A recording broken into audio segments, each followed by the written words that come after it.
pull power from the air, from the electromagnetic spectrum that surrounds the whole Earth. And it pulls it from that area, and when it does, it drops the temperature. That's where you hear a lot of about people with battery-operated items, they go dead. Same thing. But they usually, most you'll ever get is a scratch. They don't have much. Sometimes they'll try to play with you and they'll put a mark of 3 down you. They'll scratch in a 3 lines. That's the mark of a trident. That is normally a demonic mark. But now when you start dealing with non-humans, rules change completely. Like I said, I've seen it pick up a 200-pound chair, 3 feet in the air, and spin it, and then just slam it down. They can hurt you. And they can hurt you more mentally than physically. Because if they get a hold of you, you allow them in, you're in trouble. That's where, you know, you need to be able to find a priest, a pastor, whatever your belief system is, to kind of at least empower you, even if, you know, if the religious aspect doesn't work. That self-empowerment is the best thing to get rid of. So is there nothing to, most activity happens after, around, between 1 and 4? The witching hour. Well, the witching hour, according to people that are into meditation, any kind, pretty much any kind of spiritual or religious thing, say 3 o'clock in the morning, is the bewitching hour. The reason they say that, because at 3 in the morning, that is generally the darkest hour of the night. And the people that, you know, practice those things, the reason they came up with that is because that is the darkest hour, and the place where the moon is in the sky generally affects things based on their beliefs. And it is possible, because the moon does have a lot of magnetic pull. It has energies that affect the earth and affect the oceans and everything. So you can't discount it.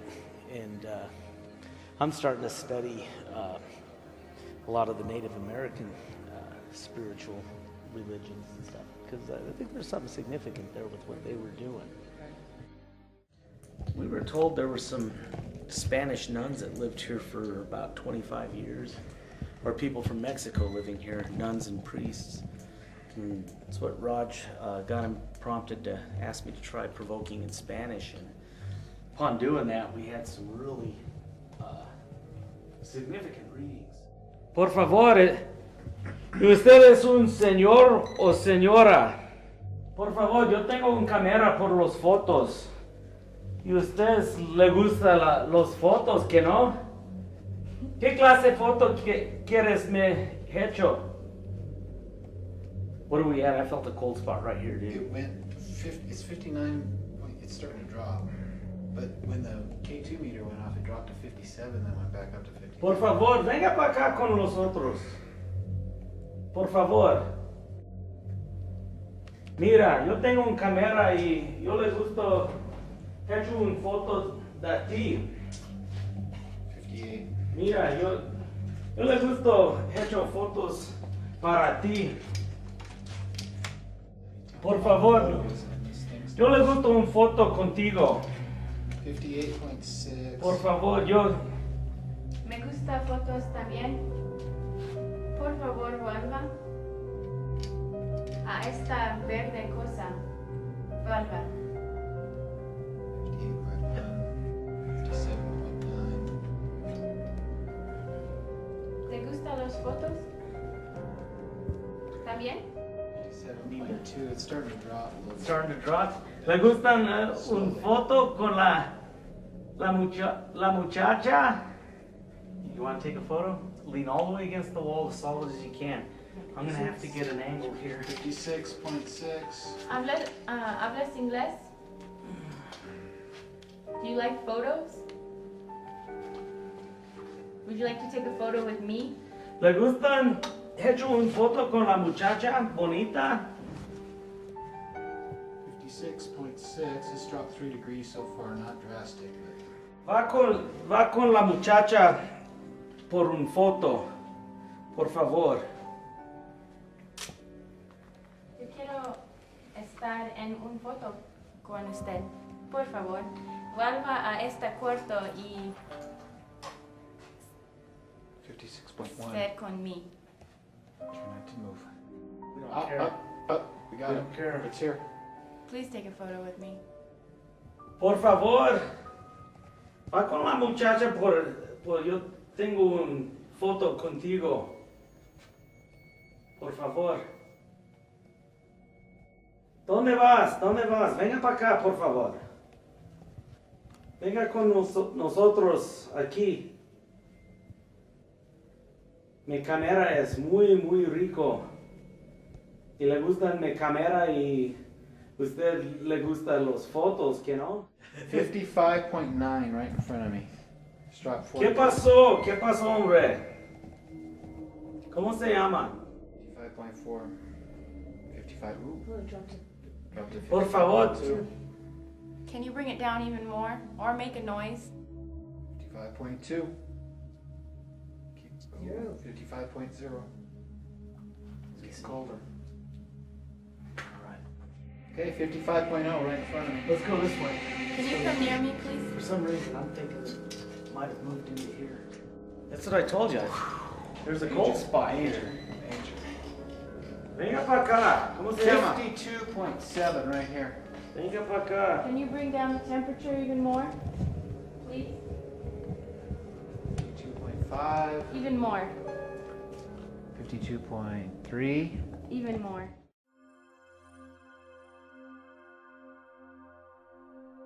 It's 3 a.m. at the Abbey in Canon City, Colorado, and we have ended the paranormal research for the night with Southern Colorado Paranormal Research Team.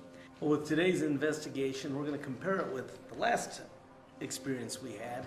We'll be able to put all the data together and we're going to compare things. And the differences that we got in activities are going to be really interesting to go over to either prove or debunk some of the things we experienced last time versus what we experienced this time. So I consider it a very good night, and I'm glad different things happened from last time. So the skeptics won't be able to really pick on us too much. This one was a different one entirely. I agree. This was more base of a night. It was very personal for me. Yeah. It was a very. This was a one-on-one. This was a one-on-one war at times tonight. I agree. Where before it was a little bit here, a little bit there. Me and Tyrus chased the one, but that was it. Everything else was fun and games. This one, it wanted to fight. I agree. Plain and simple, I it wanted agree. to fight. So, I guess this kind of goes without saying, but is the Abbey haunted? I believe it is. Based on our experience from last time, and I think what we experienced tonight, we can add to that. I think there's enough evidence to say that there's some activity here, some intelligent energy. I agree. I agree. There is a lot of energy in this place. I feel that the basement has a different type of energy than the rest of the building. The basement can be a challenge, and it's not a place for someone who's not prepared to be in. I think the evidence speaks for itself.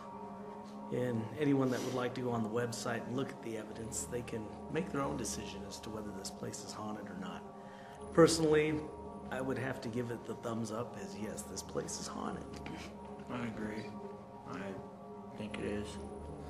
I think that different times of the year, different aspects are bringing out different things. And this place is able to change, which is a little more on the strange side than some of them. So it's different. It's fun. It's definitely a challenge. It's up to you. You know, evidence is evidence. As far as skeptics go, you're going to be skeptical no matter what certain people are. So, you know, you can lead a horse to water, you can't make them drink. It's up to them to decide. The evidence that we present's out there. It's up to them to look at and read. Yeah, I'm with him on that. Skeptics will always be skeptics, and if they choose to debunk anything that we've got and can prove it, then you know, we'll welcome it. You guys can always email us and with your thoughts. And I believe that you can't make everyone happy, no matter what you do. We have our evidence, and it'll stand on its own.